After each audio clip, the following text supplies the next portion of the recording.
E na mira da AGU, a Advocacia Geral da União, por conta de uma enquete postada em uma rede social, Wallace, atleta olímpico da Seleção Brasileira de Vôlei, acaba de ser desligado da equipe Sada Cruzeiro. Quem tem os detalhes é o repórter João Vitor Rocha. A Advocacia Geral da União foi acionada pelo Planalto para investigar o jogador de vôlei campeão olímpico pela Seleção Brasileira, Wallace, após uma postagem com referência a uma possível violência contra o presidente Luiz Inácio Lula da Silva. Através das redes sociais, o ministro da Secretaria de Comunicação, Paulo Pimenta, afirmou que já acionou a AGU e que o governo não vai tolerar ameaças feitas por extremistas e golpistas. Nas redes sociais, Wallace estava fazendo diversas postagens em apoio ao uso de armas.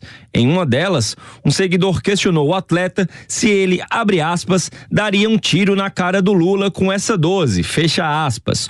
O jogador respondeu à pergunta com uma enquete, ironizando e questionando se algum dos seguidores faria isso. Wallace é reconhecidamente um apoiador do ex-presidente Jair Bolsonaro. Nas suas redes sociais tem diversas postagens favoráveis a Bolsonaro e contra Lula. Na disputa do segundo turno, declarou voto em Bolsonaro e fez campanha. Mas após a vitória de Lula, ele disse que o crime compensava aqui no Brasil. Depois de toda a repercussão, Wallace apagou a postagem, mas prints continuaram sendo divulgados na internet.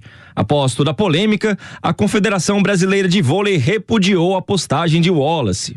Abre aspas, a CBV repudia qualquer tipo de violência ou incitação a atos violentos e entende que o esporte é uma ferramenta para a propagação de valores como respeito, a tolerância e a igualdade, fecha aspas.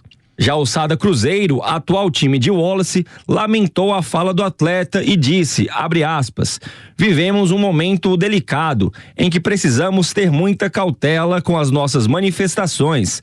As redes sociais podem parecer um espaço em que tudo está liberado, sem muita avaliação das possibilidades de interpretação, e isso é uma armadilha gigantesca.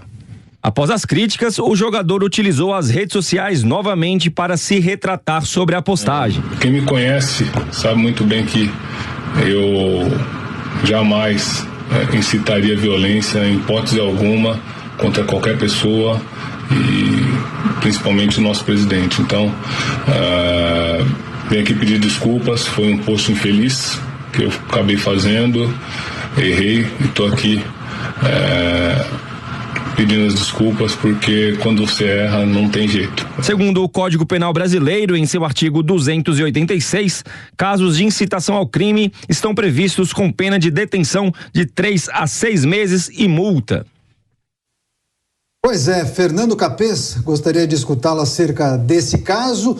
Primeiro, o que você achou dessa postagem do atleta? Ele exerceu o seu direito de liberdade de expressão ou ele ultrapassou os limites da razoabilidade? E além disso, queria que você nos dissesse se isso pode ser considerado crime e qual deve ser o posicionamento da AGU. Ele praticou um crime, ele não expressou livremente o seu pensamento. Aliás, ele expressou, mas ao expressar, ele expressou praticando um delito. As pessoas pensam que, infelizmente, a internet é um território livre, as redes sociais servem para tudo que elas podem fazer, porque estão ali escondidas no anonimato, ou mesmo quando não estão no anonimato, estão protegidos num território de livre manifestação. E veja, não se trata de um beócio, é um atleta campeão olímpico, alguém que tem formação, que é um exemplo a tantas pessoas.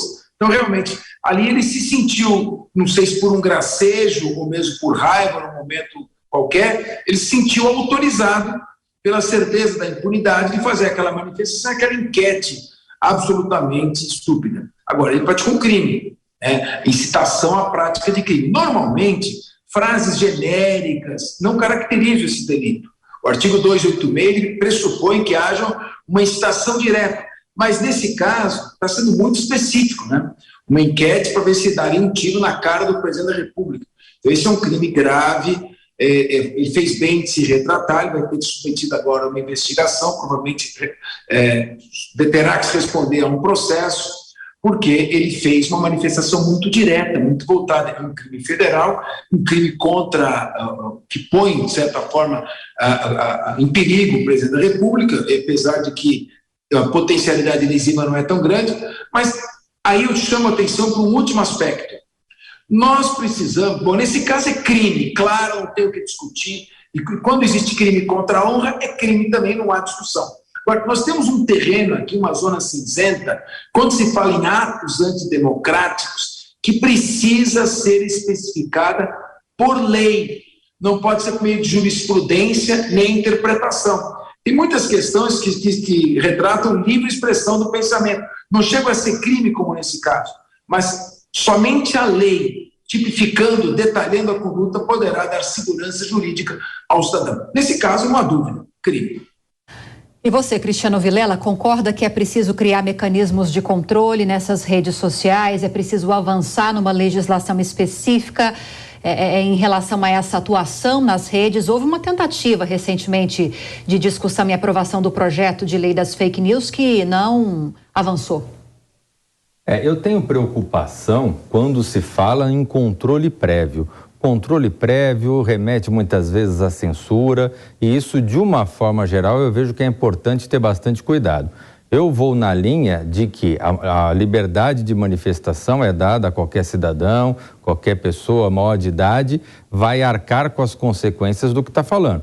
Eventualmente, se você extrapolar o seu direito e acabar praticando um crime, como é o caso, foi muito bem esclarecido pelo CAPES, a pessoa que emitiu essa posição, ela vai arcar com as consequências em relação a isso. Então, eu vou mais nesse sentido, no sentido da responsabilização para aquele que extrapolar o limite da livre manifestação.